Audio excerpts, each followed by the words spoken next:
Have you ever walked away from a conversation wishing you had said things differently? Do you sometimes feel that people don't really listen to you? Or worse, they misunderstand you?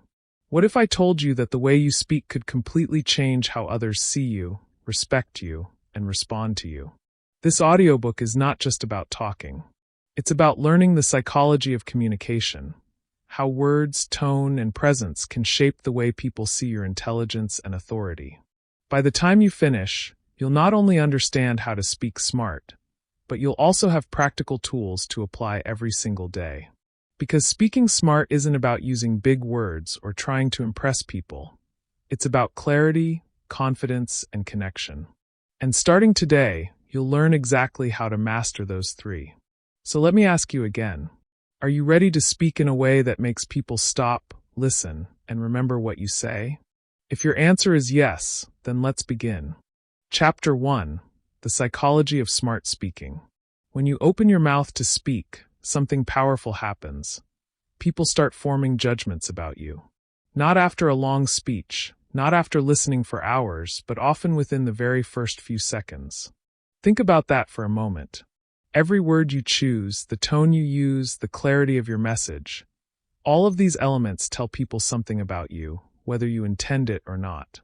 This is why mastering the psychology of smart speaking isn't just a nice skill to have. It's a necessity if you want to be respected, heard, and remembered. Now, let's start with a simple truth. Words shape perception. When you speak, you're not just sharing information, you're painting a picture in the minds of your listeners. That picture determines whether they see you as intelligent or careless, trustworthy or doubtful, confident or insecure. Think of a world leader like Barack Obama. His words often carried weight, not just because of what he said, but because of how he said it. People described his speeches as calm, deliberate, and inspiring. He didn't rush. He chose words that were simple yet powerful. This clarity made him appear intelligent and trustworthy, even to those who disagreed with him. On the other hand, we've all seen situations where someone's words create the opposite effect. Imagine a business leader who uses complicated jargon without really saying much. Listeners might nod politely, but in their minds they're thinking, "This person is trying too hard. I can't trust what they're saying." This shows us something important. People don't just judge us by our ideas, but by how those ideas are packaged and delivered. Why words shape perception? Psychologists have long studied how language affects perception. In the book Thinking, Fast and Slow by Daniel Kahneman, the author explains that human beings rely on mental shortcuts. We don't always have time to analyze everything deeply. Instead, we make quick judgments. This applies directly to communication. When someone speaks, we don't carefully weigh every sentence. Instead, our brains jump to conclusions like, "This person sounds smart," or "This person doesn't know what they're talking about." This is why speaking smart is not about saying more. It's about saying what matters, clearly and intentionally. Think about Angela Merkel, former Chancellor of Germany. She wasn't the loudest or most dramatic speaker on the world stage, but she was consistently clear and precise. Her measured tone and careful choice of words gave her a reputation as a steady, intelligent leader who could be trusted in moments of crisis. Her example proves that clarity can be more powerful than charisma. How people subconsciously judge intelligence and credibility. Here's where the psychology gets really interesting. People often decide whether you're intelligent or credible before you finish your first sentence. How does this happen? It's all subconscious. 3 key factors come into play. Word choice. Simple, clear words make you sound smarter than using overly complex language. Albert Einstein once said, "If you can't explain it simply, you don't understand it well enough." That's why experts who speak plainly are seen as more credible than those who hide behind big words. Tone of voice. A calm, steady tone signals confidence and authority. A rushed or shaky voice suggests insecurity. For example, when Jacinda Ardern, the former Prime Minister of New Zealand, addressed her people during times of crisis, her calm and empathetic tone reassured millions, even before they processed the details of her message. Pacing and pauses. Speaking too fast makes people feel like you're nervous or hiding something. Using pauses at the right time creates space for your message to sink in. Leaders like John F. Kennedy understood this. His famous speeches had a rhythm that allowed people to not just hear, but feel his words. So, whether you're speaking in a meeting, giving a presentation, or having a simple conversation, remember this. People are constantly scanning your words, tone, and pace for clues about who you are. The foundation of speaking with clarity and intention. Now, let's talk about building the foundation of smart speaking. Clarity means your words are easy to understand. Intention means your words are purposeful. Combine them, and you get communication that not only informs but also influences. Imagine you're trying to explain a new idea to a group. You could ramble through a long explanation, hoping they'll get your point. Or you could follow the principle of clarity and intention. State your idea in one clear sentence. Support it with one or two strong points. End with why it matters to your listener. That structure forces you to strip away fluff and focus on what's important. It's the difference between sounding confusing and sounding smart. Here's a practical exercise you can try. Before your next important conversation, write down your main message in 10 words or less. If you can't do it, your idea isn't clear enough. Once you have that sentence, build around it. This practice alone can transform the way people perceive your intelligence and credibility.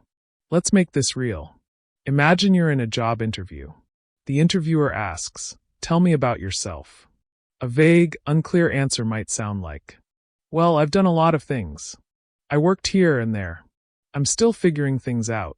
But a smart, clear, intentional answer could be, "I'm a communicator at heart.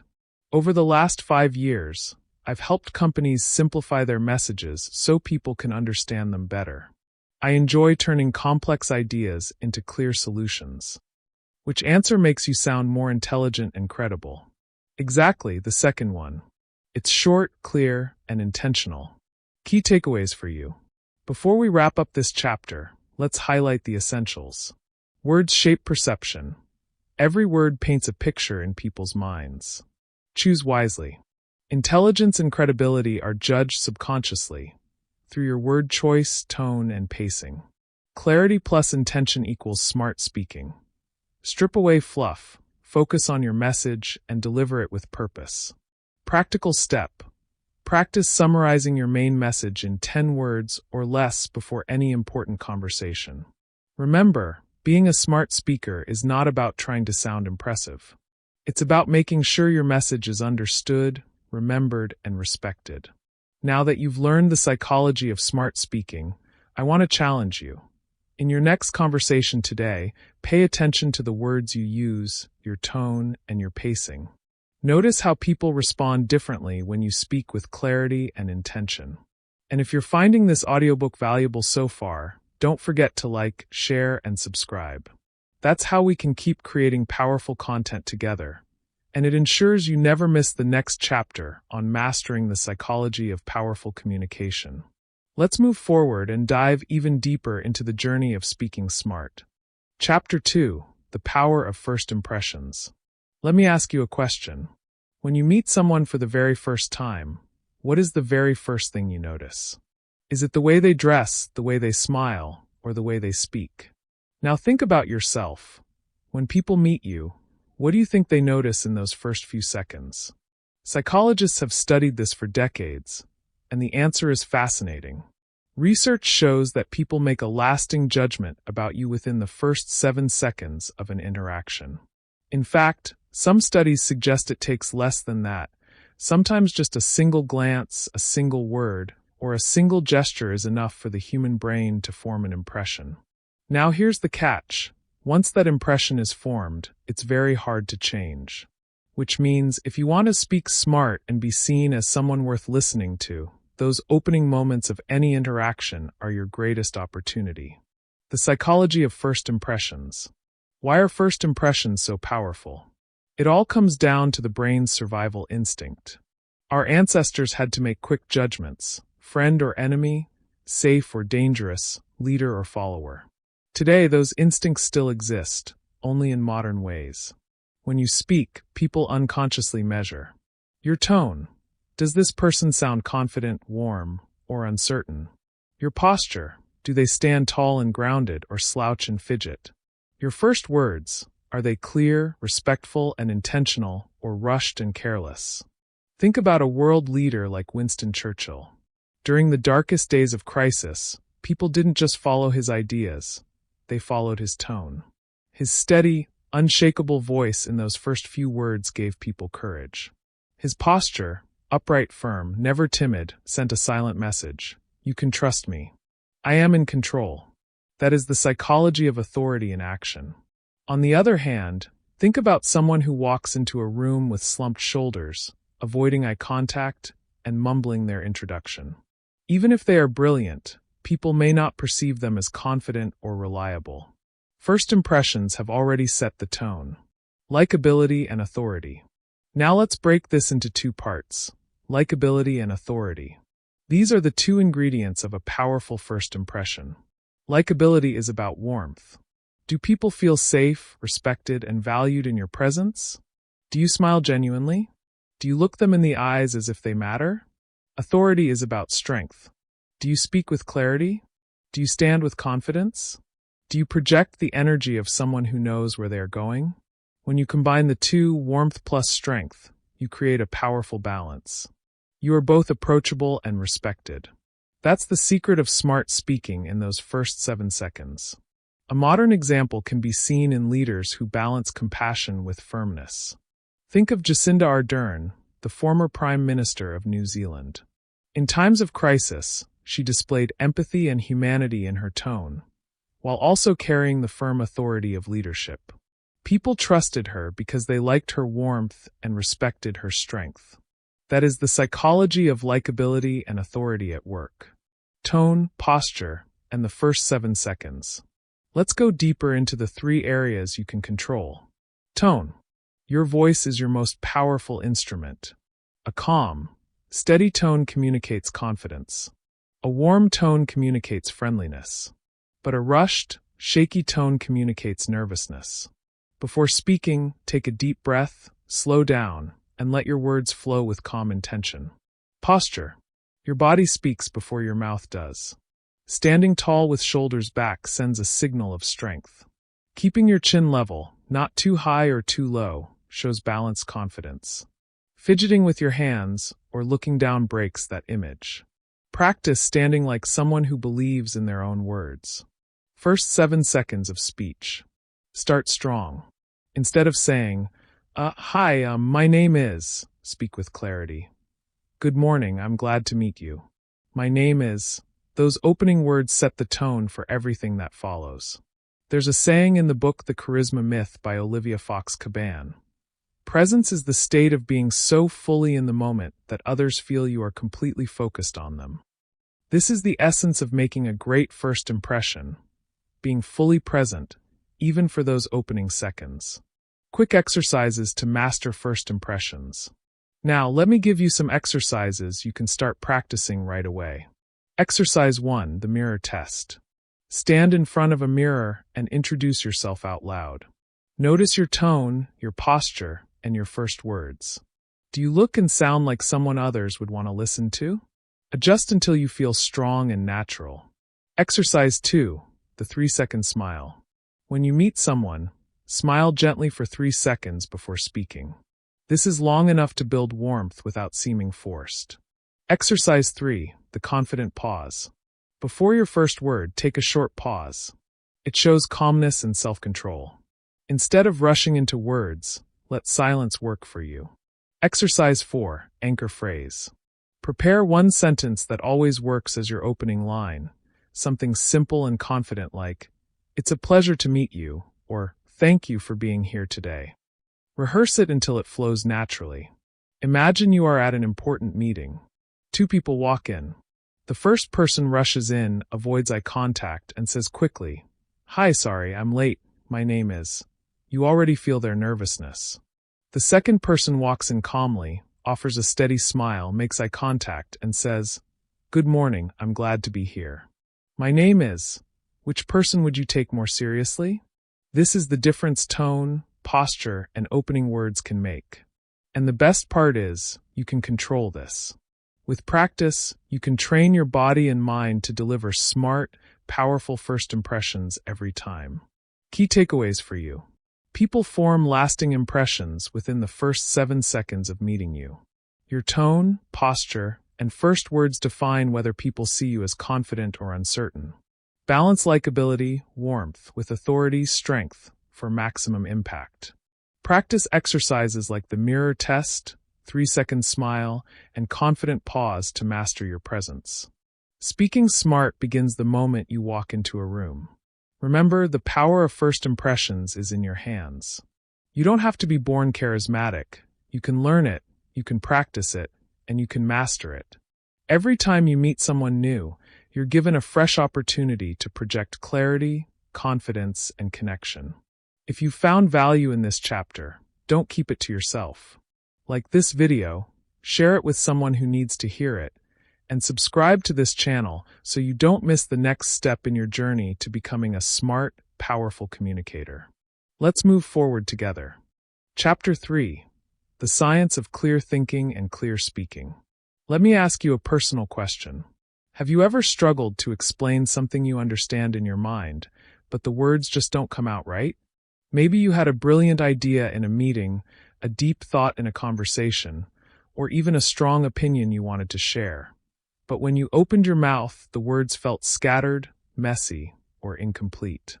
You see, this is one of the most common challenges people face. And here's the truth.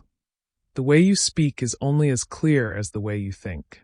When your thoughts are tangled, your words will be tangled too. But when your thoughts are clear, your words naturally become sharp, powerful, and persuasive. This is the science of clear thinking and clear speaking. The art of organizing your mind so that your words cut through noise and reach the heart of your audience. Why clarity of thought leads to clarity of speech. Think of your mind as a glass of water. If the water is muddy, no matter how carefully you pour it, what comes out will always look cloudy. But if the water is clean, what flows out is pure. The same is true for your thoughts and your speech. Clarity of thought doesn't mean you have to know everything. It means you understand the essence of what you want to say. And when you understand it, others can understand it too. One great example comes from Winston Churchill. During World War II, he was known for his speeches that inspired nations. His words were powerful not because they were complicated, but because they were clear. He once said, "The short words are best, and the old words when short are best of all." Churchill believed that if you cannot explain your point simply, you don't understand it well enough yourself. This principle still holds true today, in business, in leadership, and even in everyday conversations. Mental frameworks for organizing ideas before speaking. Now, the big question is, how can you organize your thoughts so that your speech flows naturally? Here are a few mental frameworks you can use. 1. The pyramid principle. Imagine your speech as a pyramid. Start with the main idea at the top, the single point you want your audience to remember. Then build supporting points underneath. This method helps you avoid rambling and ensures you're always driving toward a conclusion. 2. The why, what, how framework. This is simple but powerful. First, explain why the topic matters. Then explain what the idea is. Finally, describe how it can be applied. This sequence takes your listener on a logical journey they can easily follow. 3. The 3-point message formula. This is my favorite because it works in almost every situation: speeches, interviews, presentations, even casual conversations. The idea is to always structure your message into 3 simple points. For example, if someone asks, "What makes a great leader?" Instead of giving a long, scattered answer, you might say, "A great leader does 3 things. They inspire trust, they create a vision, and they take action." Then you expand briefly on each point. That's it. 3 is a magic number. It's easy to remember, easy to deliver, and easy for your listener to repeat. Action step: practicing the 3-point message formula. Here's how you can start applying this right away. Pick a simple question.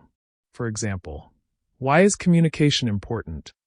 Write down 3 answers. Keep them short and clear. Example: It builds relationships, it creates opportunities, and it prevents misunderstandings. Practice saying it out loud. Notice how natural and confident it sounds when you deliver it in 3 points. The more you practice this, the more automatic it becomes. Soon, even when you're caught off guard, your brain will organize itself into 3 clear points.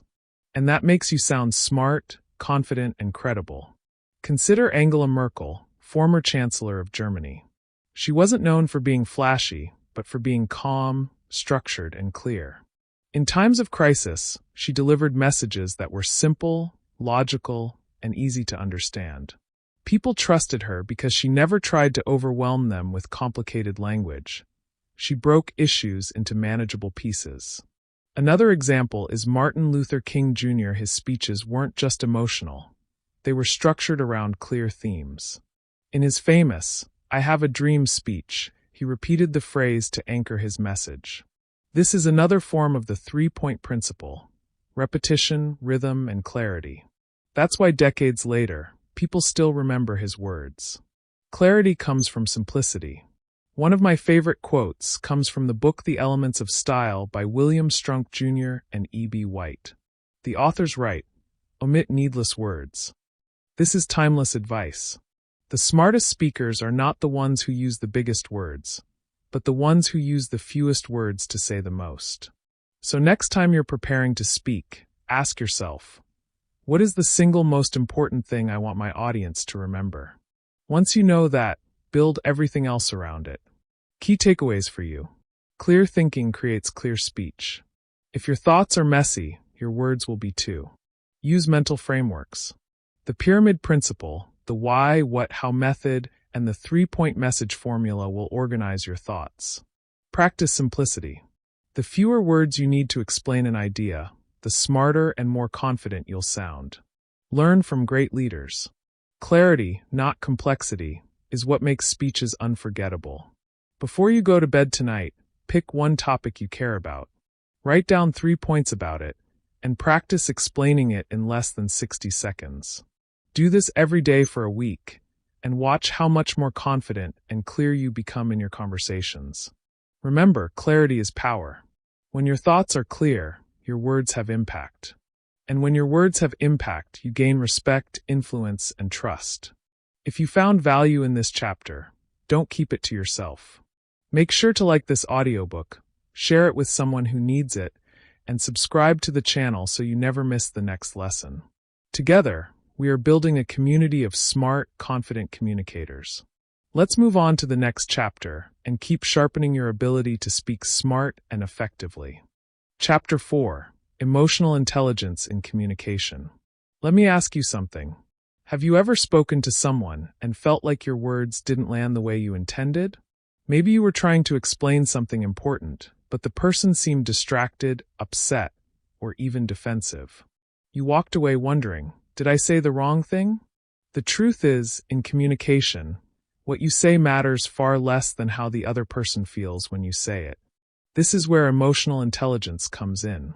Speaking smart is not just about using the right words. It's about reading emotions before speaking, balancing logic with empathy, and connecting on a human level. How to read emotions before speaking. Imagine walking into a room. Before you even open your mouth, the atmosphere tells you a story. You notice the tension in someone's shoulders, the way another person avoids eye contact, or perhaps the quiet smile on a face that tells you they're open to listening. These are emotional signals, clues that guide you in choosing how to speak. One of the greatest examples of this skill came from Winston Churchill, the wartime prime minister. Churchill was known for his powerful speeches, but his brilliance was not just in his choice of words. It was in his ability to read the emotions of a nation. During times of despair, he knew the people didn't need complex strategies. They needed reassurance, strength, and hope. He delivered words that matched the collective emotional state, and in doing so, he became a voice people trusted. That's the first step of emotional intelligence in communication. Pause and read the room before you speak. Ask yourself, what is this person feeling right now? Once you understand that, your words can land with far greater impact. The balance of logic and empathy. Now let's talk about balance. Too much logic without empathy makes you sound cold. Too much empathy without logic makes you sound weak or indecisive. The real magic happens when you blend both. Think of Jacinda Ardern, the former Prime Minister of New Zealand. After a tragic event in her country, she stood before the people with a speech that was both logical and deeply empathetic. She outlined clear actions the government would take. That's logic. But she also expressed genuine sorrow and compassion for the victims. That's empathy. This balance didn't just inform people. It connected them emotionally, and it inspired trust. This is the heart of smart speaking. Logic tells the brain, empathy touches the heart. Together, they make your message unforgettable. Active listening as the key to connection. But here's the part many people miss. Communication isn't just about speaking, it's about listening. In fact, the smartest speakers are often the best listeners. Why? Because listening gives you the emotional data you need to respond effectively. Here's a simple exercise you can try starting today. When someone is speaking, resist the urge to plan your reply immediately. Instead, focus entirely on their words, tone, and body language. After they finish, repeat back what you understood, not word for word, but in your own way. For example, if someone says, "I'm really stressed about this project," instead of replying with advice right away, you might say, "I hear that this project is overwhelming for you." That simple reflection shows empathy and makes the other person feel understood. This practice is called active listening, and it is one of the most powerful tools in emotional intelligence. Psychologist Daniel Goleman, in his book Emotional Intelligence, Why It Can Matter More Than IQ, explains that empathy and active listening are central to building strong connections. When people feel heard, they are far more likely to trust your words and follow your lead. Think about Martin Luther King Jr., another leader whose speeches moved millions. His famous "I Have a Dream" speech was not just about civil rights laws. It was about people's emotions, their struggles, and their hopes. He balanced the logic of justice with the empathy of shared pain. And that combination made his words timeless. Even in everyday life, you don't need to be a world leader to apply this. Picture yourself in a workplace setting. A colleague looks upset during a meeting. Instead of diving straight into business talk, you pause and say, "Hey, you look a little concerned. Is everything all right?" That one empathetic question can completely shift the tone of the conversation. Key takeaways for you. Pause before you speak. Read emotions in the room. Notice tone, posture, and facial expressions. Balance logic with empathy. Present clear ideas, but wrap them in compassion and understanding. Practice active listening. Don't just wait for your turn to speak. Listen, reflect, and then respond. The smartest speakers don't just speak to be heard, they speak to connect. And connection is built on emotional intelligence. Your action step. In your next conversation, challenge yourself to listen without interrupting. At the end, reflect back one sentence that shows you truly understood the person's feeling. Then, respond with a balance of logic and empathy. Do this daily, even in small conversations, and you'll notice how people begin to lean in, listen closely, and value your words more. Remember, speaking smart is not about talking the most. It's about saying the right words at the right time, in the right way. Emotional intelligence gives you that power. When you master it, people won't just hear you, they will feel you. And that's the true mark of powerful communication. If this chapter has given you new insight, don't keep it to yourself. Share it with someone who needs to hear it today. And if you're ready to keep growing your communication skills, make sure to like, share, and subscribe to this channel. That way, you'll never miss the next step in your journey to becoming a smarter, more impactful speaker. Chapter 5, Vocabulary Power, Choosing Words That Influence. Let me ask you something. When you hear someone speak with authority, does it always come from the size of the words they use, or from the clarity of the message they deliver? The truth is, smart speakers don't just throw around complicated words. They choose words that connect, words that stick, and words that influence.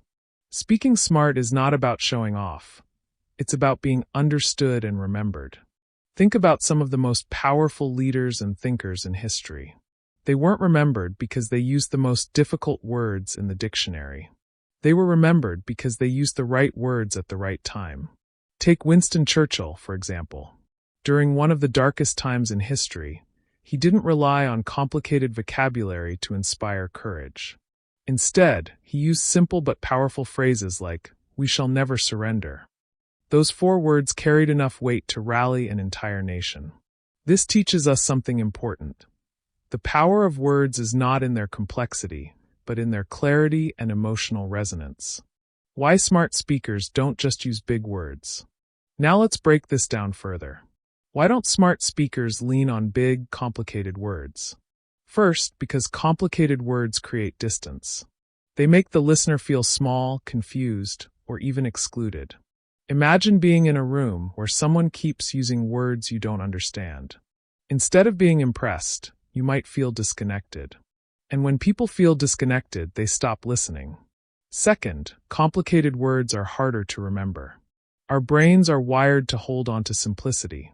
For example, the famous phrase from Martin Luther King Jr., "I have a dream," would not have had the same effect if he had said, "I have a profound conceptualization of societal transformation."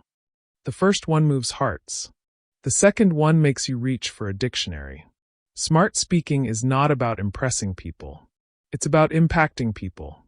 The psychology of simple, strong, and persuasive language. So, what's the psychology behind simple, strong, and persuasive language? It lies in the brain's natural preference for clarity and rhythm. When words are short, strong, and easy to follow, the brain processes them faster. That creates trust and makes the speaker sound more confident. There's a principle in psychology called processing fluency. It means that the easier it is for the brain to understand something, the more true and believable it feels. That's why short, simple phrases often sound more convincing than long, complicated explanations. Think of John F. Kennedy's famous line, "Ask not what your country can do for you, ask what you can do for your country." It's simple, it's rhythmic, and it's persuasive. People remember it decades later because the brain loves balance and clarity. Another example comes from a book you might know, Made to Stick by Chip Heath and Dan Heath. The authors explain why some ideas last while others fade. They show that the most sticky messages are simple, unexpected, concrete, credible, and emotional. Notice the very first quality, simple. That's the starting point for influence. Exercises for upgrading vocabulary daily without sounding fake. Now let's make this practical. How can you improve your vocabulary in a way that feels authentic and natural, not forced or fake? Here are 3 exercises you can start using today.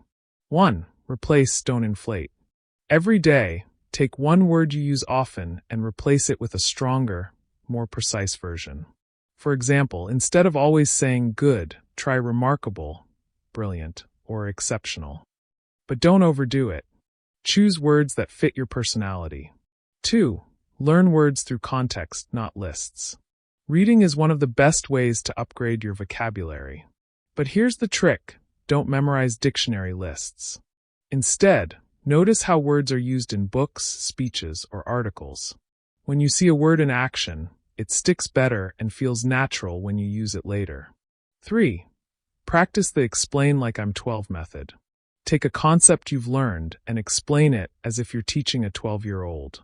This forces you to simplify your language without losing meaning.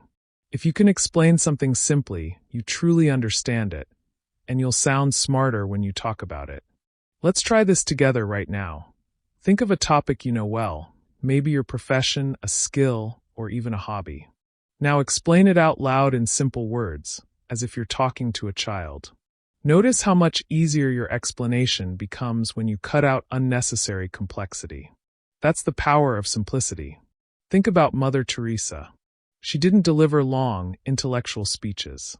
Her most famous quote is this: "If you can't feed 100 people, then feed just one." Short, simple, but it carried a message that has touched millions. Or consider Abraham Lincoln. In the Gettysburg Address, one of the most famous speeches in history, he used just 272 words. That's shorter than most school essays. Yet those words redefined a nation's purpose. What we learn here is that influence is not about how much you say, but how well you say it. If I were coaching you one-on-one right now, I'd ask, what are the words you use every day that no longer carry strength? What is one area of your life where you need to sound clearer, more confident, and more persuasive? Then I'd challenge you to practice. Because speaking smart isn't just something you learn in theory. It's something you live out in daily conversations. Key takeaways for you. Before we close this chapter, let's summarize the key points. Smart speakers don't rely on big words. They rely on the right words. The psychology of influence favors simplicity, rhythm, and clarity. To upgrade your vocabulary, focus on replacing weak words with stronger ones, learning through context and practicing simplicity. Real influence comes from words that connect, not words that confuse. Remember, your words are your tools. And the sharper and simpler they are, the more powerful they become. So, as you move forward, start paying attention to the words you choose. Don't chase complexity, chase clarity. That's what will make you stand out as a smart speaker. And if you found this chapter valuable, I encourage you to like this video, share it with someone who wants to grow their communication skills, and subscribe to this channel so you never miss the next lesson. Because the journey to speaking smart and influencing with confidence is just getting started. Chapter 6. The Art of Persuasion and Influence. Let me ask you a question. Have you ever spoken passionately about an idea, only to realize that the person in front of you wasn't convinced, no matter how right you thought you were? You had the facts, you had the logic, but still your message didn't land. That's because persuasion isn't about proving that you're right. It's about aligning your message with the values of the person listening. True influence is not about pushing harder. It's about connecting deeper. Think about it this way. Every single person sees the world through their own lens. That lens is shaped by their experiences, their beliefs, and the values they hold most dear.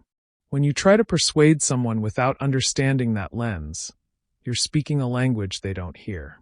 But when you align your message with their values, it's like switching on a light in a dark room. Suddenly, they see what you're saying, and it feels natural to agree. Aligning your message with the listener's values. Imagine a leader trying to convince people to take on a difficult change. If that leader only talks about the hardship ahead, most will resist. But if the leader frames the change as a path to security, dignity, or opportunity for future generations, suddenly people lean in. One powerful example comes from a well-known leader in history, Abraham Lincoln. During the most divided time in his country's history, Lincoln didn't simply say, "This is what must be done." Instead, he connected his message to the core values of freedom, unity, and equality. He aligned his words with what people already believed was worth fighting for. That's why his speeches are still studied today, not just for their eloquence, but for their ability to resonate with the values of his audience. So here's the first lesson. Before you try to persuade, ask yourself, what matters most to this person? What do they value deeply? Because persuasion is never about you. It's always about them. Psychological triggers that make people agree. Now, let's go deeper into the psychology. Why do people say yes? What makes them nod their heads in agreement? There are several powerful triggers, and once you understand them, you'll start seeing them everywhere. Reciprocity. People naturally feel the need to give back when they've received something. If you share value, kindness, or support first, they'll be more open to your message. Social proof. We look to others to decide what's acceptable. When people see that others already support an idea, they're more likely to join in. That's why leaders often remind us, millions are already doing this. Authority. We trust those who appear knowledgeable or credible.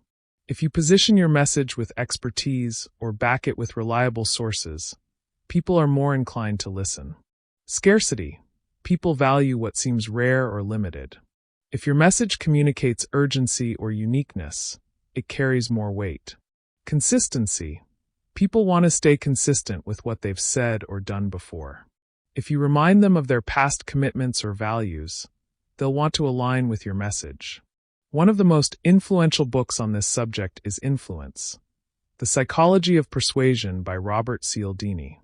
In it, he explains how these principles are used in everything from marketing to leadership. And the truth is, they work because they're deeply wired into human psychology. Now, let's make this practical. Action step: practice framing your ideas. Here's where it gets exciting. One of the most powerful tools in persuasion is something called framing. Framing means presenting your idea in a way that makes sense within the listener's values and beliefs. Let me give you an example. Suppose you want your team to adopt a new project management system. If you simply say, "We're using this because it's better," you'll face resistance. But if you frame it as, "This system will make your work easier, save you time, and give you more space to focus on what you love," you've aligned it with their values of efficiency and ease. Framing is about painting a picture that shows how your idea benefits them, not just you. Another powerful example: a leader like Queen Elizabeth I. When facing difficult decisions in a time of great uncertainty, she didn't frame her authority in terms of power alone. She often spoke in ways that highlighted her role as a servant of her people, someone who shared their struggles and joys. That framing turned her leadership from distant authority into trusted guidance. So here's your action step. Before you speak, take 30 seconds to ask yourself, how can I frame this in a way that aligns with their needs, values, or desires? Then, test it in a small conversation. Watch how people lean in when they feel you're speaking their language. Think of modern leaders who have inspired millions during crises. What makes their messages so persuasive? It's not just facts. It's not just charisma. It's their ability to frame their words around shared values.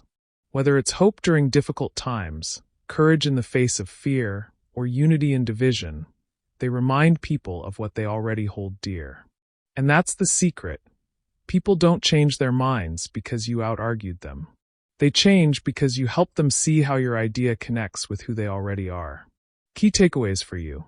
Persuasion is not about forcing agreement. It's about alignment. People say yes when your message reflects their values. Use psychological triggers: reciprocity, social proof, authority, scarcity, and consistency to increase influence. Frame your ideas so they resonate with what matters most to your listener. Great leaders throughout history have mastered persuasion not by speaking louder, but by speaking smarter. So the next time you want to persuade someone, don't just think about what you want to say.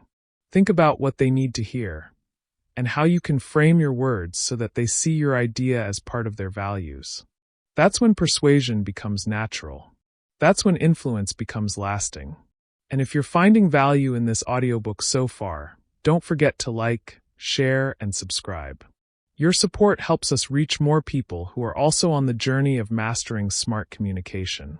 Now take a deep breath, because in the next chapter, we'll unlock another secret of powerful communication, one that will transform the way you capture attention every time you speak. Chapter 7: Storytelling as a Smart Speaker's Secret Weapon. Have you ever noticed that when someone shares a story, you lean in closer, even without realizing it? Facts may tell, but stories sell. Statistics inform, but stories inspire. This is because human beings are wired to remember stories, not lists of data. Long before books, speeches, or social media, humans gathered around fires and told stories. That is how values, culture, and wisdom were passed down from generation to generation. Think about it. How many facts from school do you clearly remember? Probably not many. But you can remember a story someone told you years ago, down to the details of how it made you feel. That's the power of storytelling. When you speak smart, you don't just throw information at people. You wrap it inside a story that makes it unforgettable. Why humans remember stories, not facts. Modern psychology shows that our brains don't process facts in isolation. Facts go into short-term memory, but stories light up multiple parts of the brain, including the areas for emotion, imagination, and sensory experiences. That's why, when you hear a story, you don't just listen, you experience it. In the book Made to Stick by Chip Heath and Dan Heath, The authors explain that ideas become unforgettable when they are simple, unexpected, concrete, credible, and emotional. And what medium brings all those elements together? A story. When you speak smart, you don't just aim for people's ears, you aim for their hearts and minds. And stories are the bridge. How world leaders use storytelling. Let's look at one of the greatest examples, Abraham Lincoln.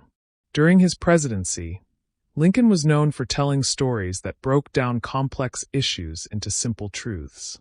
Instead of overwhelming his audience with legal terms or political jargon, he would craft short parables, often humorous, to make his point stick. People remembered the stories long after they forgot the policies. Another remarkable leader, Queen Elizabeth I, used storytelling in her famous speech to the troops at Tilbury. Instead of giving a dry military order, she told them a story of unity and courage, framing herself as both a woman and a warrior for her people. That story captured hearts, lifted spirits, and turned uncertainty into loyalty. Or consider Martin Luther King Jr. His famous, "I have a dream" speech wasn't a list of demands. It was a vision, a story of children holding hands, of freedom ringing across the land. Decades later, people still remember the dream because it was told in story form. Stories cut deeper than speeches filled only with information. They're sticky. They live on. How to craft short, smart, and engaging stories. Now, here's where this becomes personal coaching for you. How do you start telling stories that make people lean in? You don't need to be a poet or a novelist. You just need to follow a simple formula: setup, conflict, resolution, lesson. Let's break it down. Setup. Introduce the scene. Keep it short and clear. Who is involved? Where is it happening? Give just enough detail to paint a picture. Example. A young student once stood up in class, nervous but determined to share his idea. Conflict. Introduce the problem or challenge. This is where the tension comes in, what went wrong, or what obstacle had to be overcome. Example. He stumbled on his words and the class laughed. His confidence broke in seconds. Resolution. Show how the problem was solved. This is the turning point of the story. Example. But instead of sitting down, he took a deep breath, smiled, and continued. By the end, the class was applauding. Lesson. Wrap it up with the meaning. What should the listener take away? Example. Sometimes courage isn't about not failing. It's about standing tall even after you stumble. That's it. That's the storytelling formula that world leaders, teachers, and communicators use again and again. Imagine you're in a workplace presentation. Instead of saying, "Our project was difficult, but we succeeded," tell it as a short story. Setup. We faced a project that seemed impossible at first. Conflict. Deadlines were crushing, resources were thin, and the pressure was intense. Resolution.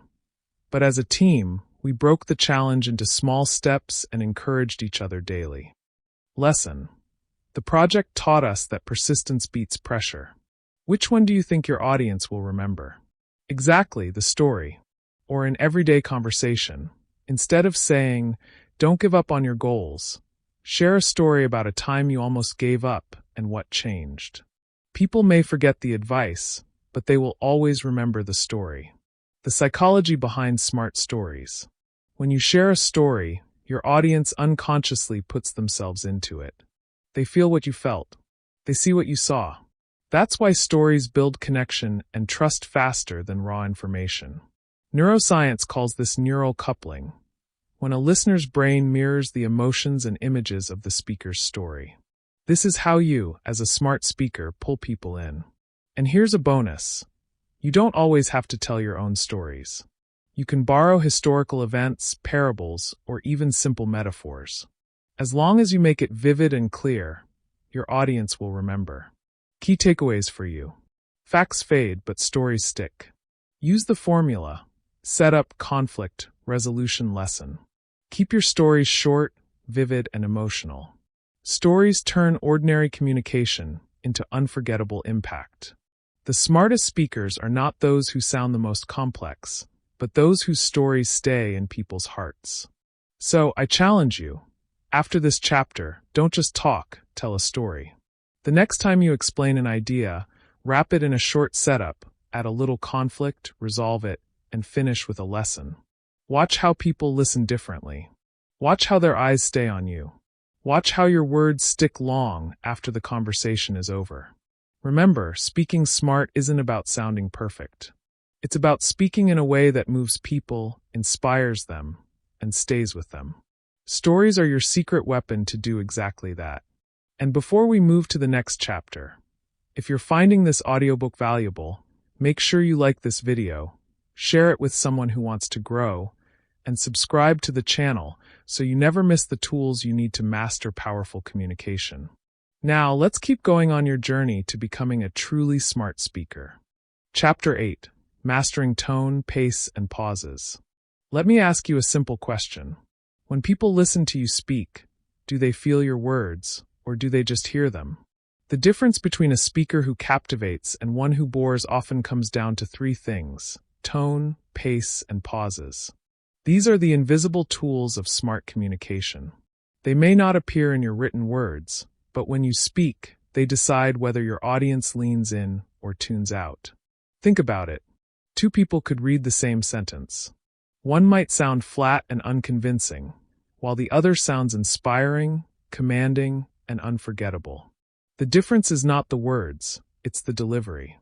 The psychology of voice dynamics. Psychologists have long studied how humans respond to sound. Research published in the Journal of Nonverbal Behavior shows that people associate deeper, more controlled tones with confidence and authority. But here's the key. Confidence is not only about what you say, but how you say it. When you vary your tone, going softer when you want intimacy, louder when you need emphasis, you create a rhythm that keeps people engaged. A monotonous speaker loses attention, but a dynamic speaker keeps the brain guessing what comes next. One of the greatest examples of this is Franklin D. Roosevelt, who led during a time of global crisis. His radio broadcasts, known as fireside chats, weren't powerful because of big vocabulary, but because of his tone. He spoke warmly, calmly, and directly to the people as if sitting in their living room. That tone created trust and reassurance in the darkest times. Your tone tells people how to feel about your words. Are you firm, gentle, excited, or thoughtful? Every shift in tone is a psychological signal that shapes how your message is received. The power of pace. Let's talk about pace, the speed of your words. If you speak too fast, you risk overwhelming your audience. They can't keep up. If you speak too slowly, you risk sounding unprepared or uncertain. The magic is in the balance, changing your pace depending on the message. Take Martin Luther King Jr., for example. In his famous "I Have a Dream" speech, notice how his pace rises and falls. When he wanted to inspire passion, he quickened his rhythm. When he wanted to create weight and gravity, he slowed down, giving space for the words to sink in. That variation in pace is what made his words unforgettable, not just the message itself. And here's something fascinating. The human brain responds differently depending on pace. Fast speech excites and energizes. Slow speech emphasizes importance. By controlling your pace, you control your listener's emotional journey. The psychology of pauses. Silence speaks loudest. Now, let's talk about perhaps the most underrated tool of all: silence. Most people fear silence. They think if they pause, they'll lose their audience or look like they forgot their words. But here's the truth. Silence is one of the most powerful tools a speaker can use. Why? Because silence creates anticipation. When you pause before a key point, your audience leans in. Their minds say, "What's coming next must matter." Former Prime Minister Margaret Thatcher, often called the Iron Lady, mastered this skill. She used deliberate pauses after strong statements, letting her words hang in the air. This made her sound not only commanding, but also deeply intentional. Her audience had time to digest her words, making her speeches more impactful. As communication expert Carmine Gallo explains in his book Talk Like TED, the world's most inspiring speakers use pauses strategically. A well-timed pause gives your audience a moment to reflect, to breathe, and to connect emotionally. So, silence doesn't show weakness, it shows control. It tells your audience, I'm not rushing. What I just said matters. Practice drills to master vocal delivery. Now let's turn this into action. Because theory without practice is just information, not transformation. Drill 1, the emotional scale. Take one sentence like, this is the moment we've been waiting for. Now practice saying it in 3 different tones, excited, calm, and serious. Record yourself. Listen back. Which version carries the strongest impact?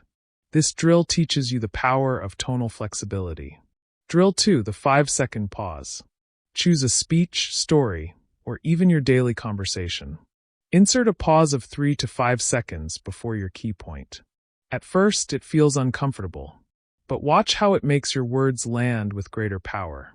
Drill 3, controlled pace reading. Take a paragraph from any book and read it aloud 3 times, once too fast, once too slow, and once balanced. Notice how your energy changes. Balanced pacing creates confidence and clarity. Drill 4, mirror practice. Stand in front of a mirror and practice speaking with varied tones, pace, and pauses. Pay attention to how your body language aligns with your voice. Remember, your voice and body must move in harmony. Imagine 2 friends sharing the same story about overcoming a challenge. One rushes through with a flat tone, no pause, and ends quickly. The other varies tone, slows down at dramatic points, pauses to let you imagine the scene, then delivers the resolution with energy. Which version do you remember? The second one, of course. That's how powerful tone, pace, and pauses are. Key takeaways for you. Tone shapes emotion. Speak warmly to connect, firmly to command, and dynamically to keep interest. Pace controls energy. Fast excites, slow emphasizes. Balance keeps the audience engaged. Pauses create power. Silence is not weakness. It builds anticipation and authority. Practice is essential. Use drills daily to build vocal confidence. When you master tone, pace, and pauses, you move from just speaking words to delivering an experience. And that's how people remember you. Think of your voice like a musical instrument. The notes themselves are important, but what truly creates beauty is the way you play them. The rise and fall, the rhythm, the silence between the notes, that's what makes a song unforgettable. Your voice can be the same. So, I challenge you, practice the drills, experiment with your delivery, and notice how people respond differently. Very soon, you'll see the shift. People will not only hear your words, but they'll feel your message. And that's the power of speaking smart.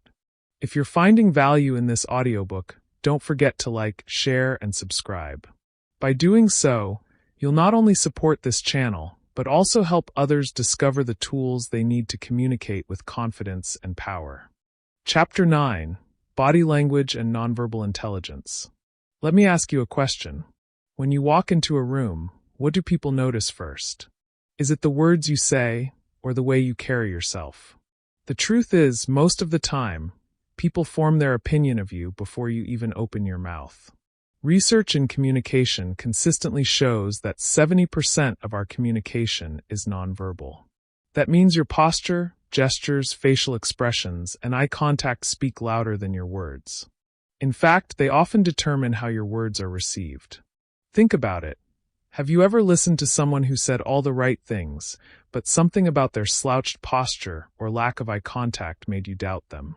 On the other hand, maybe you've met someone who didn't say much, but the way they stood, the way they looked at you, made you feel they were confident and trustworthy. That is the power of body language, the unspoken language of presence. Let's take an example from history. Picture a world leader who was known for walking with calm dignity, his hands often clasped gently, his shoulders straight, and his eyes steady. People respected him even before he spoke.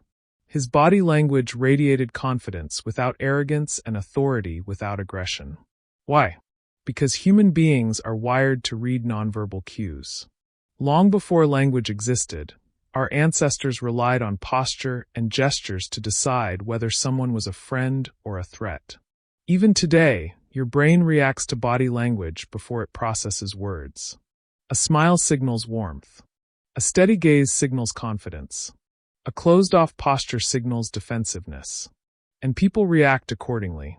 Power poses and confidence psychology. Now let's talk about power poses.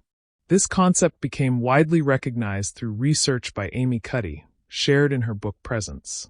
She explained that by simply changing your posture, like standing tall, opening your chest, keeping your shoulders back, you can not only influence how others see you, but also how you feel about yourself.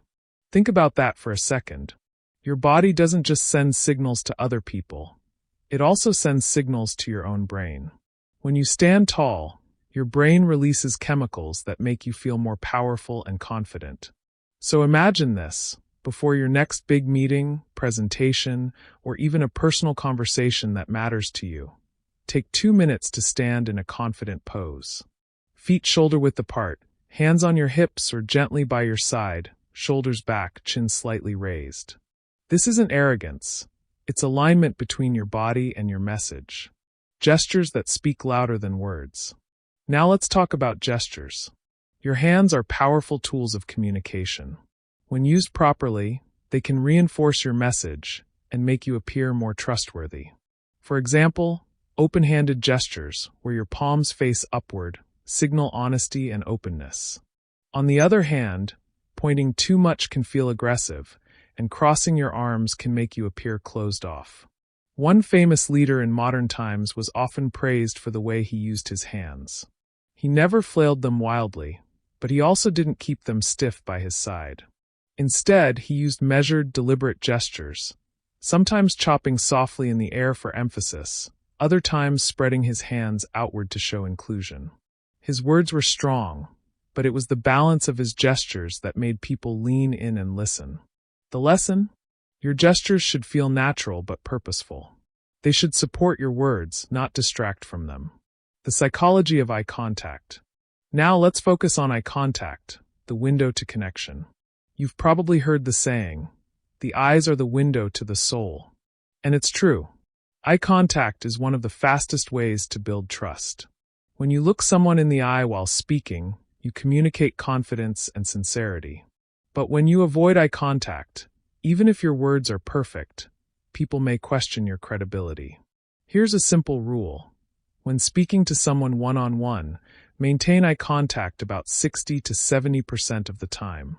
Too little feels shifty. Too much feels intimidating. Find that balance where the other person feels both seen and respected. When addressing a group, scan the room slowly, making brief eye contact with different people. This makes every listener feel included, even in a crowd. Daily practice, posture and mirror work. Now here's where we make this practical. To master body language, you need daily practice. Posture reset. Every morning, stand in front of a mirror for 2 minutes. Check your posture. Are your shoulders slouched forward? Is your head tilted downward? Straighten up. Imagine a string pulling you upward from the crown of your head. Feel your chest open, your chin rise, your spine lengthen. This simple exercise trains your body to carry itself with confidence. Mirror gestures. Practice speaking in front of a mirror while using your hands naturally. Notice if your gestures look stiff, forced, or distracting. Over time, your body will learn the rhythm of supportive gestures. Eye contact drill.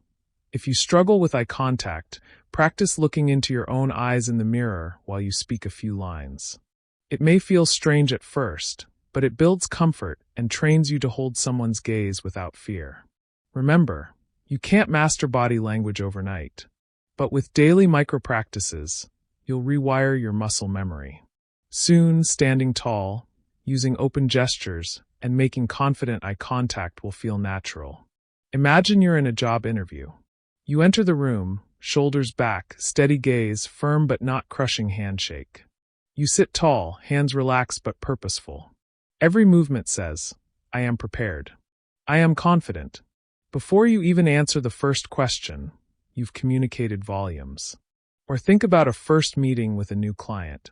You lean forward slightly when they speak, nodding gently, showing that you're engaged. When you speak, your gestures are open and your eyes meet theirs. They leave the meeting not only remembering your words, but also feeling your confidence. That's the invisible advantage of mastering body language. Key takeaways FOTU. 70% of communication is nonverbal. Your body often speaks louder than your words. Power poses boost confidence. Stand tall and open your posture before important conversations. Gestures matter. Open-handed, deliberate gestures signal honesty and strength. Eye contact builds trust. Maintain balanced eye contact to show confidence and sincerity. Practice daily. Use mirror drills for posture, gestures, and eye contact until they become natural. Remember, people don't just listen to what you say, they feel what you communicate. Mastering your body language gives you control over that unspoken message. You become not just a speaker, but a presence. Chapter 10. Overcoming Fear and Speaking Anxiety. Let's be honest. Almost everyone feels nervous when they have to speak in front of others. That pounding in your chest, the sweaty palms, the shaky voice, the fear that you'll forget your words. These are things even the most powerful leaders in history have felt. But here's the secret. Speaking anxiety is not a sign of weakness. It's a sign that you care about what you're saying and how it will be received. The goal isn't to eliminate fear completely. The goal is to transform that fear into energy, into confidence, into presence. Think about this for a moment. Have you ever watched someone walk onto a stage looking calm and collected, and wondered if they were born that way? The truth is they weren't. Even great leaders and speakers had to fight stage fright. For example, India's first Prime Minister, Jawaharlal Nehru, admitted that he struggled deeply with nervousness in his early years. But he practiced relentlessly, rewiring his mind until he could deliver speeches that inspired millions. Or consider Abraham Lincoln. Before becoming one of the most revered presidents in history, he wrestled with self-doubt and a shaky start in public speaking. He overcame it not by running away from speaking opportunities, but by facing them with preparation and persistence. This tells us something powerful. Speaking anxiety is not a wall that blocks you. It's a bridge you can cross if you learn how to control your thoughts, your body, and your breath. The psychology of stage fright and self-doubt. So why do we feel afraid when we stand in front of others? Psychology shows that stage fright comes from our brain's survival system. Thousands of years ago, being rejected by the group meant danger. Isolation could mean death. So today, when you stand before a crowd, your brain still interprets it as a threat. Your body releases adrenaline, your heart races, and your voice shakes. That's why self-doubt creeps in. You start asking yourself, what if I forget my words? What if they laugh at me? What if I fail? But here's the truth. The audience is not your enemy. Most people are not sitting there hoping you'll fail. They're rooting for you. They want you to succeed. Realizing this shifts your perspective. As Eleanor Roosevelt once said, you gain strength, courage, and confidence by every experience in which you really stop to look fear in the face. Each time you face speaking anxiety, you chip away at the fear until it loses its grip on you. Rewiring your brain for confidence. Now, let's talk about rewiring your brain. Fear is just a thought, and thoughts can be reshaped. The first step is reframing. Instead of saying, I'm terrified, tell yourself, I'm excited. This isn't just positive thinking, it's neuroscience. Studies show that the physical symptoms of fear and excitement are almost identical. Rapid heartbeat, sweaty palms, adrenaline rush. The only difference is the story you attach to it. When you say, I'm excited, your brain begins to associate those sensations with anticipation rather than danger. Another mental trick is visualization. Before your next speaking opportunity, close your eyes and picture yourself walking confidently to the stage, speaking with clarity and receiving applause. The brain doesn't always distinguish between imagination and reality. The more you rehearse success in your mind, the more natural it feels when you step into the real situation. And here's a coaching insight. Stop focusing on yourself and focus on your audience. Fear grows when you keep asking, how do I sound? How do I look? Instead ask, how can I help them? How can I serve them with my words? That shift in focus takes the spotlight off your anxiety and puts it on your purpose. Step-by-step breathing and mental reframing techniques. Now let's get practical. Here are step-by-step techniques to calm your nerves instantly. Breathing reset. Before you speak, inhale slowly through your nose for 4 seconds, hold for 4 seconds, exhale through your mouth for 6 seconds. Repeat this 3 times. This tells your nervous system that you are safe and in control. Grounding exercise. Place your feet firmly on the ground. Feel your weight pressing into the floor. This simple act reduces dizziness and helps you feel stable. Power pause. Instead of rushing into your first words, pause, breathe, and make eye contact with the audience. That moment of silence will calm your nerves and make you look more confident. Mental reframe. Replace the thought "they're judging me" with "they're curious about what I have to say." Repeat it until your brain accepts it. Anchor statement. Before walking up, whisper to yourself a short, empowering phrase. I am prepared. I am confident. I will deliver. This primes your brain for success. Think of Jacinda Ardern, the former Prime Minister of New Zealand. She often spoke openly about feeling nervous before major speeches. Yet she channeled that nervous energy into passion and authenticity, which made people trust her even more. Her story proves that vulnerability, when managed correctly, becomes strength. The same is true for you. Your fear does not make you weak. It makes you human. And with the right tools, you can turn that fear into power. Key takeaways for you. Stage fright is natural. It's your brain's way of protecting you. Don't fight it, transform it. Reframe fear into excitement. The same adrenaline can either paralyze you or energize you. Focus on the audience, not yourself. Service replaces self-consciousness. Use breathing and grounding techniques. They calm your body and reset your mind. Practice visualization and affirmations. Train your brain to expect success. Remember, confidence is not the absence of fear, it's the mastery of it. If you've ever told yourself, I can't speak in front of others because I get too nervous, I want you to let go of that belief today. You are capable of growth. Every great speaker once stood where you are, nervous, shaking, doubting themselves.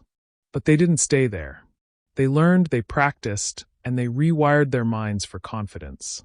You can do the same. And when you do, your words will carry more power, your presence will command more respect, and your voice will truly matter. So here's your challenge.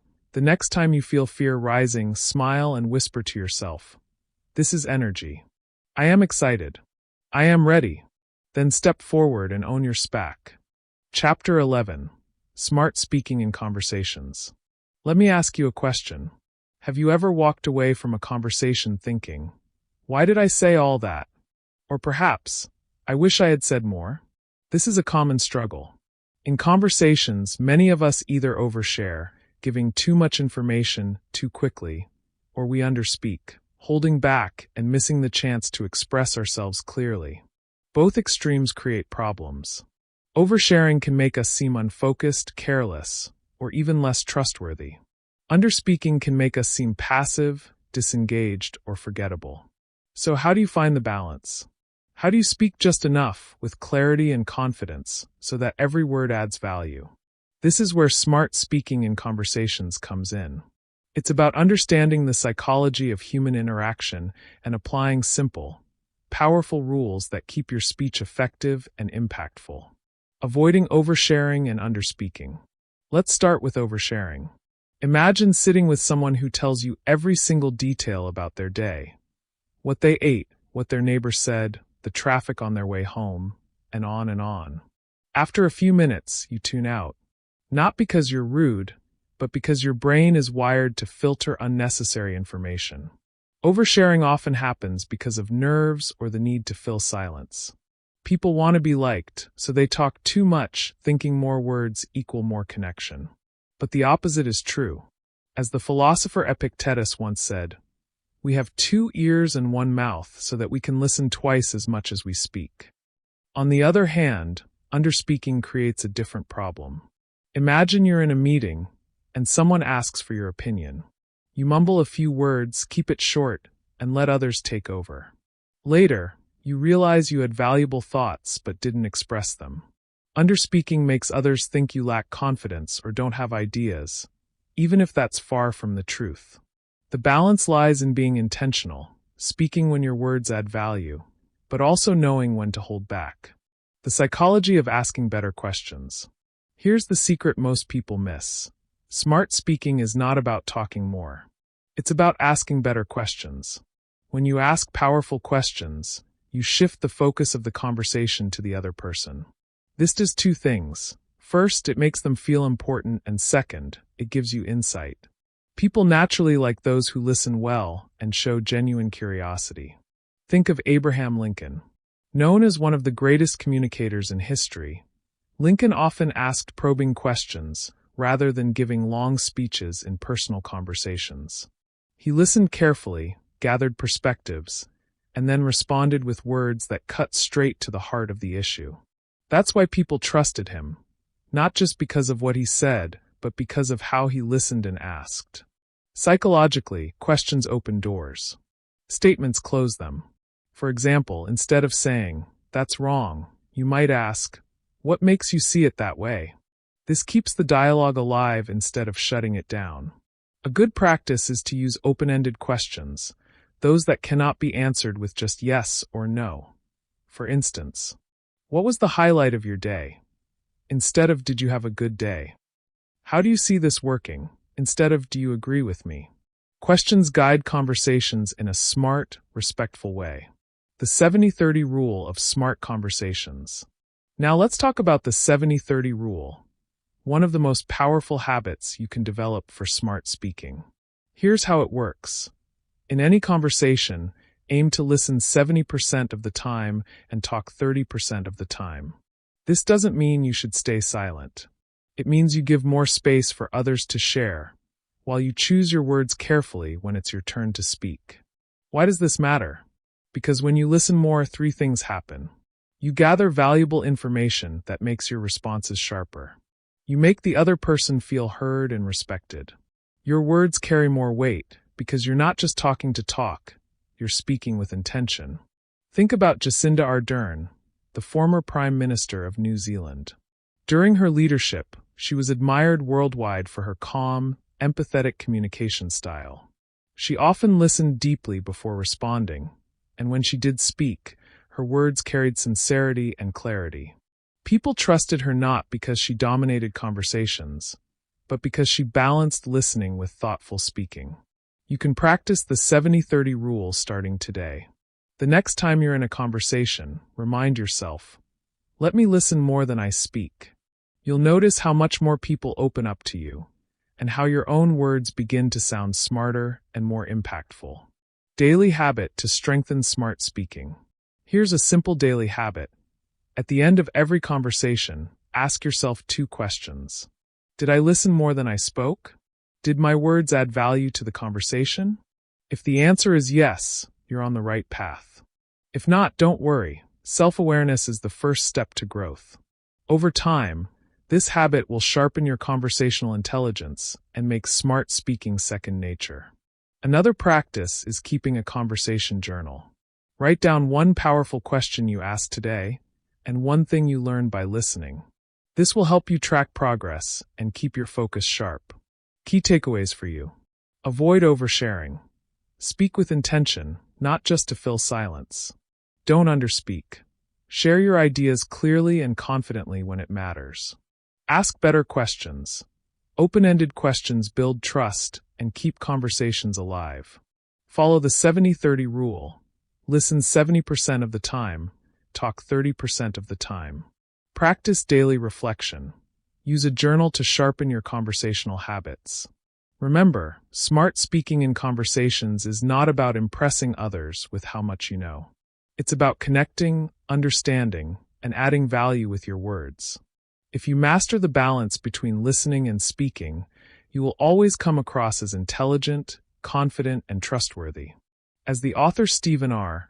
Covey said in his book The 7 Habits of Highly Effective People, "Seek first to understand, then to be understood." That is the essence of speaking smart. If you found this chapter valuable, make sure to like, share, and subscribe so you don't miss the upcoming chapters. By doing so, you're not just learning, you're joining a community of people dedicated to mastering the psychology of powerful communication. Chapter 12. Handling Arguments and Difficult Conversations. Let's be honest, no matter how smart or calm we try to be, there are moments when someone says or does something that hits a nerve. Your heart races, your voice tightens, and before you know it, you're either lashing out or shutting down. We've all been there. But here's the truth. The ability to stay calm when others push your buttons is one of the clearest signs of emotional intelligence. And it's also one of the most powerful communication skills you can ever develop. Because it's not about avoiding conflict. It's about learning how to handle it smartly, in a way that leaves you respected, not regretting what you said. Think about this. Arguments are rarely about who's right or wrong. Most of the time, they're about ego, misunderstanding, and emotional triggers. And the person who wins an argument isn't always the one who speaks the loudest. It's the one who stays composed, communicates with clarity, and leads the conversation toward resolution. Staying calm when others push your buttons. One of the greatest examples of calm under pressure is Angela Merkel, the former German chancellor. For over a decade, she led her nation and navigated extremely difficult negotiations with other world leaders. She was often described as the Queen of Calm. Even in heated debates where tempers ran high, she had the ability to listen patiently, breathe deeply, and respond with measured, thoughtful words instead of emotional outbursts. That ability gave her an edge. Because when others lost control, she kept control. And that's what made her one of the most respected leaders of her time. The psychology behind this is simple. When you react in anger, you give away your power. But when you stay calm, you shift the energy of the conversation. People begin to mirror your tone. They either calm down to meet your level, or they expose themselves as unreasonable.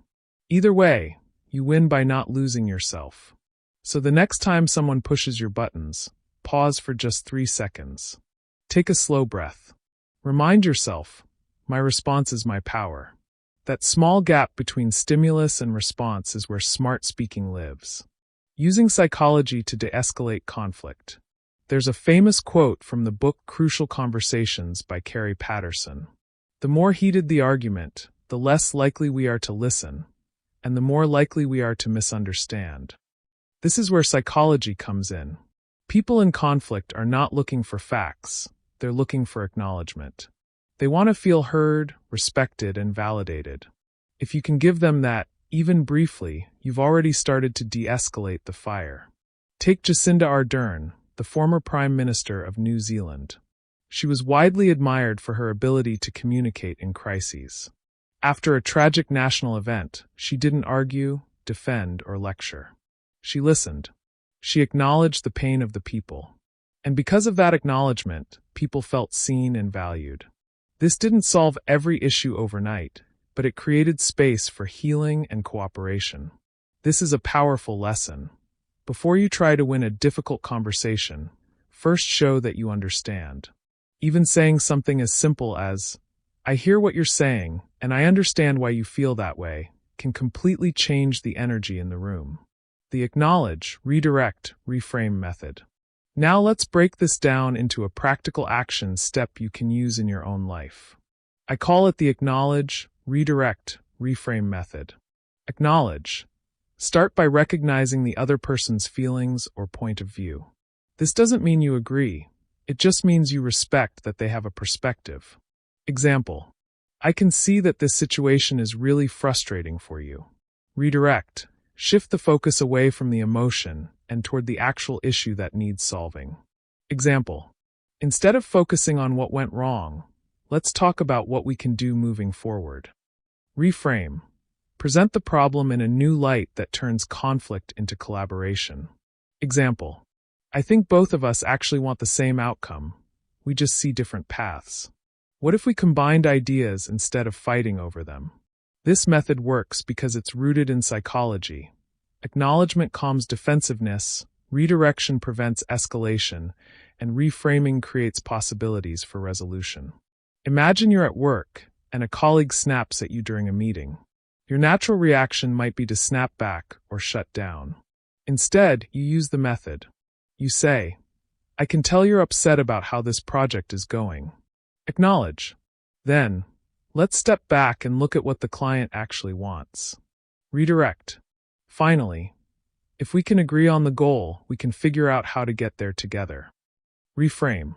Notice what happened. You didn't fuel the fire. You lowered the temperature and guided the conversation back toward the bigger picture. That's smart speaking in action. Key takeaways for you. Stay calm. Your calmness is your power. Don't give it away by reacting emotionally. Acknowledge first. People want to feel heard before they can hear you. Redirect the focus. Shift the energy from conflict to problem solving. Reframe the issue. Present the disagreement in a way that creates collaboration. Remember this. Smart speakers don't win arguments by crushing the other person. They win by guiding the conversation to a place where both sides feel respected and progress is made. Handling arguments and difficult conversations is not about avoiding conflict. It's about learning how to rise above it. Leaders like Angela Merkel and Jacinda Ardern showed the world that calm, thoughtful communication can be stronger than aggression. You can do the same in your everyday life. So the next time someone tries to push your buttons, don't give them the satisfaction of seeing you lose control. Instead, pause, breathe, and use the acknowledge, redirect, reframe method. Because in the end, speaking smart isn't about having the last word. It's about having the right word at the right time in the right way. If this chapter gave you new insights into handling difficult conversations, don't keep it to yourself. Share it with others. Like this video, share it with a friend who needs it, and make sure you subscribe to the channel for more powerful lessons on smart speaking and self-improvement. Chapter 13, The Charisma Factor, Speaking to Inspire. Imagine walking into a room, and before you even say a word, people turn to look at you. Not because of what you wear or your status, but because of an energy you carry, a magnetism that makes people want to listen. This is charisma. And in this chapter, we're going to unlock the secret of sounding magnetic, not robotic. We'll explore how blending confidence, humor, and authenticity creates inspiration, and I'll walk you through an action step that you can practice daily, using storytelling, energy, and eye contact to become unforgettable. The essence of charisma. Charisma is not about perfection. In fact, the most charismatic people are not flawless. They stumble, they laugh, they show their humanity. What makes them magnetic is their ability to connect deeply with people. They don't just deliver words, they deliver feelings. One world leader who embodied this was John F. Kennedy. His speeches were not just about politics. They were about inspiring a generation to dream bigger. He blended confidence with a touch of humor and authenticity, making people believe that he wasn't just speaking to the masses. He was speaking to each person individually. Think about it. When you listen to someone who sounds robotic, you may remember the information, but you rarely remember the person. But when you hear someone who speaks with warmth, energy, and presence, you carry their message with you long after the conversation ends. How to sound magnetic, not robotic. Speaking smart is not just about choosing the right words. It's about how those words land. Here are 3 shifts that can instantly make you magnetic. Use variation in tone and pace. A robotic speaker uses the same rhythm. A charismatic speaker shifts tone, uses pauses, and sometimes speeds up or slows down to emphasize key points. This variation keeps the listener engaged. Bring genuine emotion. If you don't feel your words, your audience won't either. Speak with conviction. If it's a serious point, let your voice carry weight. If it's uplifting, let your energy rise.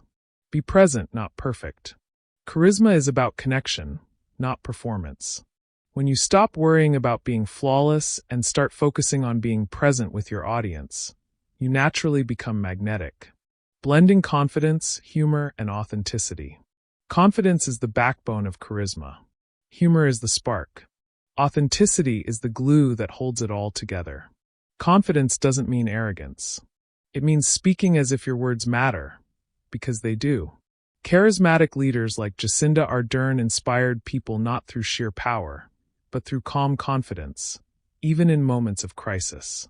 She spoke with conviction, but also with compassion. Humor makes you human. Think of leaders or speakers who lighten the room with a simple joke. Humor breaks barriers and makes you relatable. Charisma is not about being serious all the time. It's about knowing when to bring lightness into the conversation. Authenticity is the most important piece. You cannot fake charisma for long. People can sense when someone is trying too hard. The most magnetic speakers are the ones who speak from their true selves. Václav Havel, a playwright turned president, carried authenticity into politics, and that authenticity became his strength. Storytelling, the core of inspiring communication. Charismatic people are storytellers. They don't just deliver facts, they weave stories that pull people in. Consider Malala Yousafzai, whose story of courage became larger than her words. She didn't just state facts about education. She told her story in a way that carried power and authenticity. That's charisma, the ability to make people feel your truth. When you tell a story, people see themselves in it. They connect emotionally, not just intellectually. And when emotion connects with thought, your words inspire. Action step. Here's your practical exercise for becoming more charismatic. Pick a short story. Choose a story from your own life. Something simple, like a lesson you learned from a challenge, a funny incident, or a moment of growth. Add energy. Tell the story out loud. Don't just say the words, live them again. Let your tone rise and fall. Let your hands gesture naturally. Let your face reflect the emotions. Practice eye contact. If you're speaking to someone, hold eye contact for a few seconds at a time before shifting. If you're practicing alone, record yourself and look into the camera as if you're speaking to one person, not an audience. This drill combines storytelling, energy, and eye contact, the three elements that make you magnetic and unforgettable. Think of a teacher who inspired you. Chances are, it wasn't the one who simply read from the textbook. It was the one who told stories, who smiled, who made you laugh, and who made learning feel alive. That's charisma in action. Or picture a leader in history who didn't just dictate but inspired. Aung San Suu Kyi, for instance, once captivated audiences by blending quiet strength with authentic storytelling. People didn't just hear her words, they felt her courage. The writer Maya Angelou once said in her book, "Wouldn't take nothing for my journey now." People will forget what you said, people will forget what you did, but people will never forget how you made them feel. That is the essence of charisma. It's not about delivering perfect speeches. It's about leaving people with a feeling they carry long after you've spoken. Key takeaways for you. Charisma is about connection, not perfection. Blend confidence, humor, and authenticity to inspire others. Use storytelling, energy, and eye contact to sound magnetic. Remember, people may forget your words, but they'll never forget how you made them feel. Charisma is not reserved for a chosen few. It's a skill you can develop, and it starts with how you show up every single day. Speak with confidence, share stories with heart, and let your authenticity shine through. When you do, people will not only listen, they will be inspired. Chapter 14. Speaking smart in professional and social settings. Have you ever noticed how the way you speak changes depending on who you're talking to? Think about it. The way you explain something to a close friend isn't the same way you'd present it in a meeting with your boss. The words, the tone, even your body language, everything shifts. And that's not being fake. That's being smart. It's knowing how to adapt your communication to the environment you're in. Speaking smart in professional and social settings is about understanding context. The psychology behind this is often called code switching. It means adjusting your communication style to suit the people you're speaking to, so your message lands effectively. This doesn't mean losing your authentic voice. It means making sure your authentic voice is heard and understood in the best possible way. Let's start with the professional world. Imagine you're in a job interview. The interviewer asks, "Why should we hire you?" If you reply in a casual, joking tone like you would with your friends, you risk sounding unprepared. But if you respond with calm confidence, clear examples, and structured points, you immediately show professionalism. The same person, the same knowledge, but two very different results because of how you chose to speak. Now let's look at social settings. Suppose you're at a friend's birthday party, surrounded by laughter and casual conversations. If you suddenly switch into a formal, robotic tone, people might find you distant. In this context, connection matters more than structure. The ability to relax, smile, and tell a light-hearted story shows that you're approachable. So here's the secret. Smart speakers adapt, not because they're pretending to be someone else, but because they understand the psychology of human connection. They know that people listen best when the style of speaking matches the moment. Think of leaders who have mastered this. One great example is Jacinda Ardern, former Prime Minister of New Zealand. In moments of national crisis, she spoke with empathy, calmness, and authority. Her language was firm but compassionate. Yet, in casual settings, she often used warmth, humor, and relatability. She didn't change her values, but she adapted her tone to match the setting. That's the essence of speaking smart. Another example is John F. Kennedy. When speaking to the American people, he used short, powerful phrases that stirred emotion, like his famous line, "Ask not what your country can do for you, ask what you can do for your country." That was a speech meant to inspire collective action. But in meetings with advisors, he spoke in detailed, logical language. Same leader, same intelligence, but different communication for different audiences.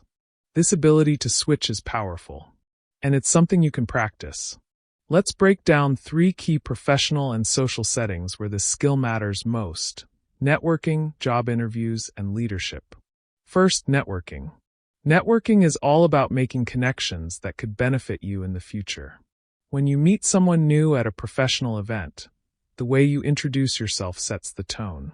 Instead of saying, "I do some work in marketing," try, "I help businesses tell their story and connect with their audience." Notice the difference? One sounds uncertain, the other sounds confident and purposeful. Smart speakers use clarity and enthusiasm to leave a lasting impression. Second, job interviews.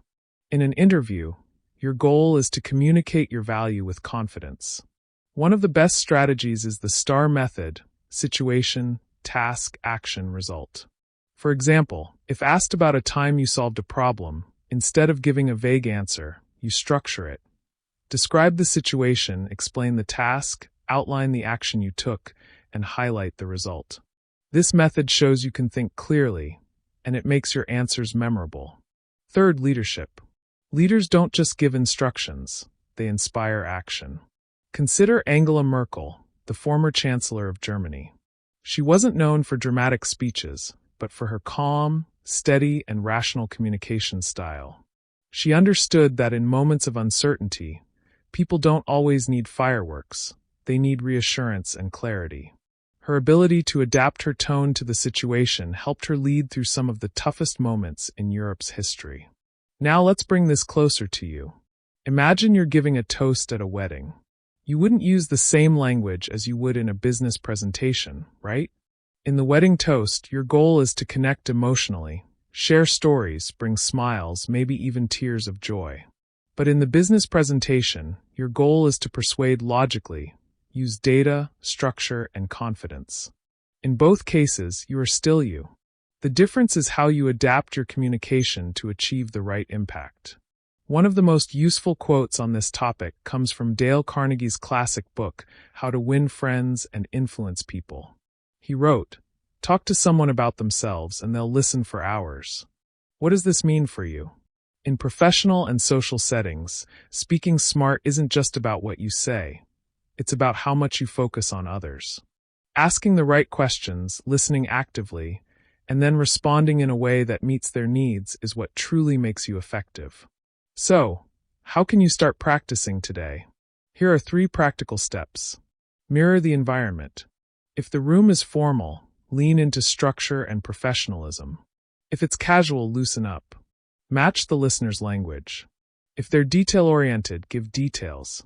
If they prefer big-picture thinking, summarize the vision. Practice shifting. Record yourself answering the same question in two ways. First, as if speaking to a close friend, then as if speaking in a job interview. Notice the differences. This builds flexibility. The more you practice, the more natural this becomes. Over time, you'll find that adapting doesn't feel like acting. It feels like being the best version of yourself in each unique situation. Key takeaways for you. Smart speakers adapt their communication style to fit the setting, without losing authenticity. Code switching is not about being fake. It's about making your message effective for different audiences. Networking, job interviews, and leadership all require different tones, but the same clarity and confidence. Great leaders like Jacinda Ardern, John F. Kennedy, and Angela Merkel show us that adapting communication is essential for influence. Practicing adaptability in daily life builds long-term confidence. So let me ask you, are you ready to step into any room, whether professional or social, and know that your words will connect, inspire, and leave a lasting impact? Chapter 15. Living as a Smart Speaker, Daily Practice for Growth. Let me ask you something. If you stop practicing your speaking skills today, what will happen to them a year from now? Will they get sharper? Or will they slowly fade away? The truth is simple. Communication is like a muscle. The more you use it, stretch it, and challenge it, the stronger it becomes. And just like fitness or healthy eating, speaking smart is not a one-time achievement. It's a lifelong journey of self-improvement. Think about it. Great speakers are not born great. They become great because they dedicate themselves to practice, reflection, and growth. The world remembers them not only for their words, but for their consistency. Take Abraham Lincoln, for example. History often celebrates his speeches as some of the greatest ever delivered, but few remember that he trained himself relentlessly. Lincoln would write, rewrite, and rehearse his speeches until they carried both clarity and power. His journey teaches us that effective speaking is not a gift. It is a discipline. So, how do you live as a smart speaker? How do you ensure that your speaking skills are not just something you learned from this audiobook, but something you practice daily? Let's break it down into 3 pillars: journaling, reflection, and speaking challenges. 1. Journaling, training your thoughts before your words. Here's a secret. The way you think shapes the way you speak. If your thoughts are scattered, your speech will be scattered. If your thoughts are clear, your speech will be powerful. That's why journaling is one of the most effective daily exercises for a smart speaker. When you write, you are not just recording words. You are training your brain to organize ideas. Imagine this. Each morning, you take 5 minutes to write down 3 points. What you want to achieve that day, one powerful phrase or idea you came across recently, and one way you could express gratitude to someone. That simple habit will sharpen your clarity, grow your vocabulary, and deepen your emotional intelligence. As Marcus Aurelius once wrote in his Meditations, the soul becomes dyed with the color of its thoughts. Journaling allows you to shape those thoughts, so when you speak, your words carry purpose and direction. 2. Reflection, learning from every conversation. Every conversation you have is an opportunity to improve, but only if you reflect on it. Ask yourself after a meeting, a presentation, or even a casual chat. Did I express myself clearly? Did I truly listen to the other person? Did my words create connection or distance? This kind of reflection is not about judgment, it's about growth. Think of reflection as holding a mirror to your conversations. Consider Aung San Suu Kyi, the Burmese leader and Nobel Peace Prize laureate. For years, she spoke to her people not through grand speeches on massive stages, but through calm, reflective conversations that built trust and resilience. Her ability to reflect on her words and adjust them to connect with her audience made her a symbol of thoughtful leadership. Reflection turns everyday interactions into powerful lessons. The more you reflect, the more intentional your future words become. 3. Speaking challenges, stepping outside your comfort zone. Growth never happens in comfort. If you always speak in safe spaces with familiar people, you will never stretch your communication skills. That's why speaking challenges are so powerful. Here's one simple challenge. Pick a topic you care about deeply and record yourself speaking about it for 2 minutes. Then play it back. Notice your tone, your pace, your clarity. Do this once a week, and you will literally see and hear your growth. Here's another. Volunteer to share your opinion in meetings, even if it's just a short comment. Each time you push yourself to speak up, you train your brain to find clarity under pressure. Maya Angelou, the world-renowned poet and activist, often spoke about how she faced fear before speaking publicly. She once said, "Courage is the most important of all the virtues because without courage, you can't practice any other virtue consistently." By challenging herself and showing up again and again, she became one of the most memorable voices of our time. Remember, speaking smart is not about perfection. It's about practice, persistence, and progress. The final reminder: clarity, confidence, and connection. If you take only one lesson from this audiobook, let it be this. Speaking smart is not about sounding impressive. It's about being clear, being confident, and creating connection. Clarity means you know what you want to say, and you say it simply. Confidence means you trust yourself enough to speak, even when you feel nervous. Connection means you make others feel seen, heard, and valued. That's the true art of powerful communication. When we look at leaders like Malala Yousafzai, we see a living example of this truth. She doesn't use complicated words, yet her voice moves the world. Why? Because she speaks with clarity about her vision, confidence in her truth, and connection to her audience. And that's what you too can achieve. Key takeaways for you. Speaking is a lifelong journey. Just like a muscle, it grows stronger with use. Journaling sharpens clarity. Write daily to organize your thoughts before you speak. Reflection builds awareness. Learn from every conversation and refine your communication. Challenges create growth. Push yourself into new speaking situations to expand your comfort zone. Smart speaking equals clarity, confidence, and connection. These are the pillars that make your voice truly powerful. So here's my challenge to you. Starting today, commit to one daily exercise, whether it's journaling, reflection, or a speaking challenge. Don't just listen to this audiobook. Live it. Make speaking smart a daily part of who you are. And here we are, at the end of How to Speak Smart. Master the psychology of powerful communication. But remember, this is not the end of your journey. In fact, it's just the beginning. Speaking smart is not about learning a few tricks and moving on. It's about building a lifestyle of clarity, confidence, and connection. From journaling your thoughts, to reflecting on your conversations, to challenging yourself to speak in new situations. Each daily habit you practice will sharpen your voice and strengthen your presence. Think of every conversation you have as a chance to grow. Every word you choose is an opportunity to inspire. And every time you speak, you're shaping the way the world sees you. So keep practicing, keep learning, and most importantly, keep speaking with purpose. If this audiobook has inspired you, don't let it stop here. Join our growing community of smart speakers by liking this video, sharing it with someone who needs it, and subscribing to the channel so you never miss the next step in your journey. Your voice has power. Use it to lead. Use it to connect. Use it to change your world. Thank you for listening. Until next time, speak smart and keep growing.